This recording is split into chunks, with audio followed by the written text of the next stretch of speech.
Hello, and welcome to Bucher Hydraulics. In this video, we will address the most common failure modes associated with various power unit assemblies.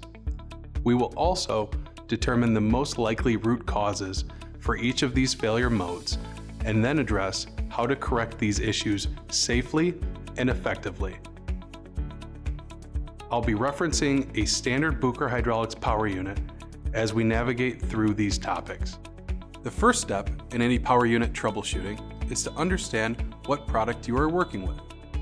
This will help to determine how to properly connect the system, how the unit functions hydraulically, and in the case of a failure, how to find the most effective corrective action.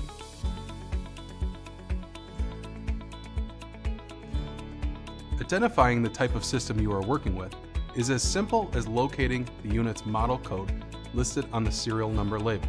Below is an example of a standard Bucher Power Pack serial number label. Here, the M- are the most critical in understanding your hydraulic circuit. In the example below, the serial number tells us that the system is an M-3551-8888. So the numbers we want to focus on are the 3551. The first of the four digits represents the type of motor the system utilizes.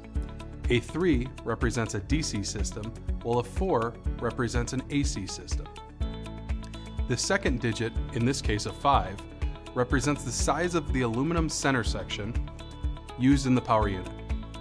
The second digit is typically a 2, 3, 4, or 5, where a 2 identifies the system uses a mini base, a 3 utilizes a 4.5-inch round base, a 4 using a 4.5-inch square base, and a 5 being a 5.25-inch square base as seen here. The two final digits are typically the most important for troubleshooting. In this example, we can see that the unit has a 5-1 for the final two digits. This represents a double-acting power unit within the Bucher Power Pack product family. In this video, we will be discussing a 5-1 double-acting circuit, but these general concepts are applicable to most power pack assemblies. For more information on circuit types not covered in this video, please find the link to our catalog in the video description below.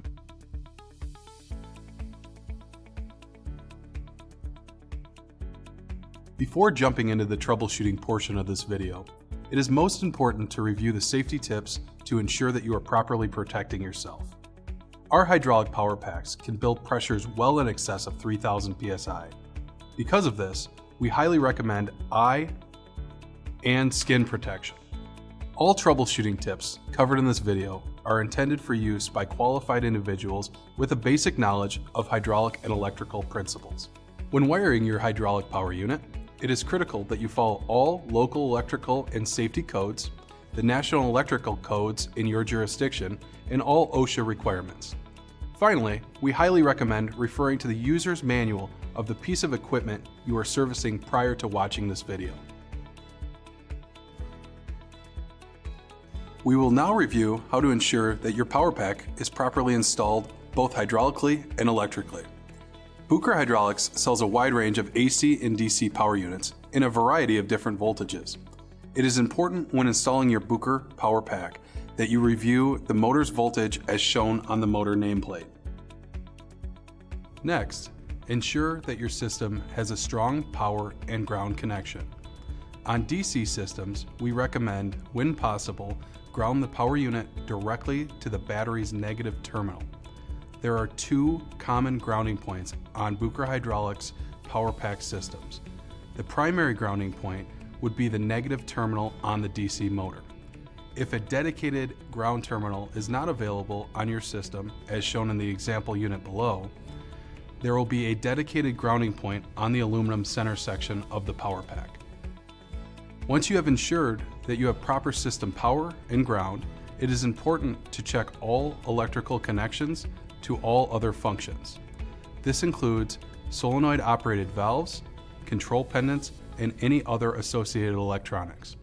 Finally, once all electrical connections are connected and/or inspected, it is important to ensure that the system has the correct amount and type of clean hydraulic fluid recommended by the equipment manufacturer.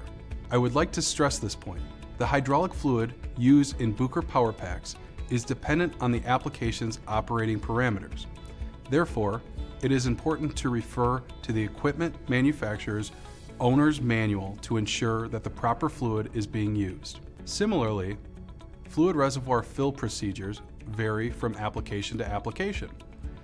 Thus, the equipment manufacturer's fluid fill procedure should be followed.